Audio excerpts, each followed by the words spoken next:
Good morning and जय हिंद बच्चों, कैसे हैं आप लोग। आप सबका स्वागत करती हूं मैं शशि द्विवेदी आपके अपने चैनल जिसका नाम है शशि की पाठशाला।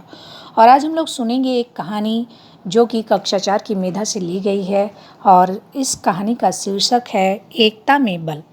तो चलो बच्चों सुनते हैं इस कहानी को जिसका नाम है एकता में बल।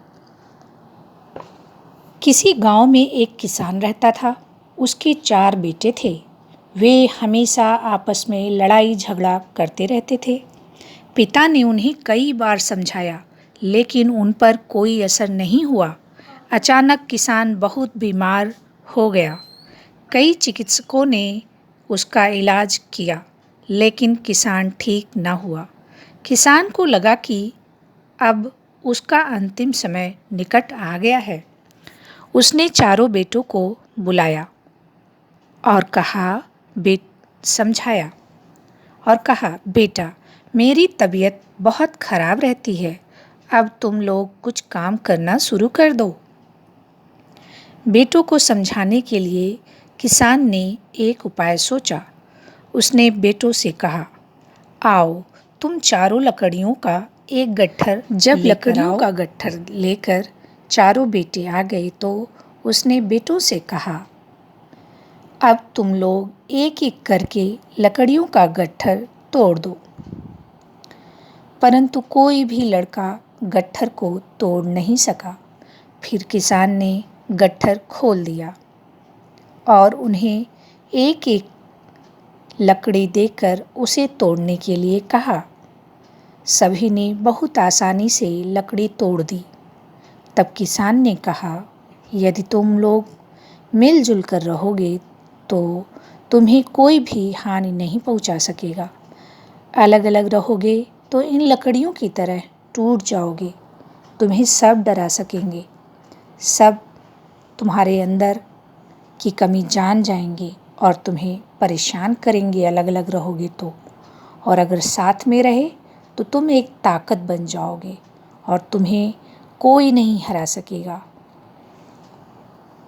बात बेटों की समझ में आ गई और वे आपस में मिलजुल कर रहने लगे। वे समझ गए कि एकता में ही बल है।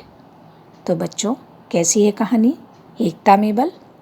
हमें अपने भाई बहनों से आपस में कभी भी लड़ाई नहीं करना चाहिए और अगर कुछ बात खराब लग रही है तो उसे आपस में मिलजुल कर सुलझा लेना चाहिए। क्योंकि अगर हम मिलजुल कर रहेंगे तो कोई दूसरा कोई दूसरा काम कर लेगा, हम दूसरा काम कर लेंगे। कोई विचार अगर आया तो कोई किसी के अंदर अच्छा विचार आया, किसी के अंदर दूसरा अच्छा विचार आया, तो इस तरह से हम कोई भी काम, किसी भी परेशानी का हल ढूंढ लेंगे। कोई भी परेशानी आई तो मिलजुल कर हम उसका हल ढूंढ लेंगे। कोई काम अच्छा करना है तो हम मिलजुल कर अच्छा काम कर सकते हैं। अकेले हम रहेंगे तो सारी परेशानियों का भी सामना अकेले करना पड़ेगा। कुछ भी नया काम या बड़ा काम करना है तो उसमें हमारे एक अकेले का विचार रहेगा। अगर बहुत से लोग मिलकर सब लोग मिलकर करते हैं किसी काम को तो अलग अलग विचारधारा आएगी, अलग अलग तरीके आएंगे, अलग अलग नए नए उपाय सूझेंगे। तो उस तरह से हम लोग काम कर सकते हैं और आगे बढ़ सकते हैं। इसलिए कभी भी हमें आपस में लड़ाई नहीं करना चाहिए और हमेशा कैसा रहना चाहिए, मिलजुल कर रहना चाहिए। तो बच्चों, इस पाठ से संबंधित कुछ प्रश्नों के आप उत्तर दीजिए। किसान कहाँ रहता था?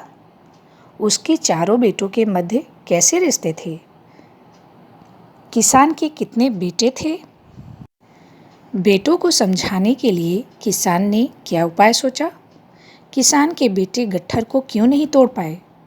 किसान के पुत्रों ने क्या सीख ली? बच्चों, कोई ऐसी बात बताइए जो एकता के कारण पूरी होती हो। आपस में लड़ते झगड़ते रहने का क्या परिणाम होता है, ज़रा सोच कर बताइए। आप अपने आसपास के बारे में बताइए। जो लोग बहुत लड़ाई करते हैं उनके साथ क्या हुआ, या फिर जो लोग एक साथ रहते हैं, मिलजुल कर रहते हैं, वो उनके साथ क्या हुआ, उनका जीवन कैसे चल रहा है। तो बच्चों, आप अपने आसपास के जीवन से सीखिए, लोगों से सीखिए और हमेशा मिलजुल कर रहिए। फिर मिलेंगे हम लोग किसी नई कहानी के साथ। किसी नई प्रेरक कविता या कहानी के साथ। बच्चों बाय बाय, थैंक यू, जय हिंद।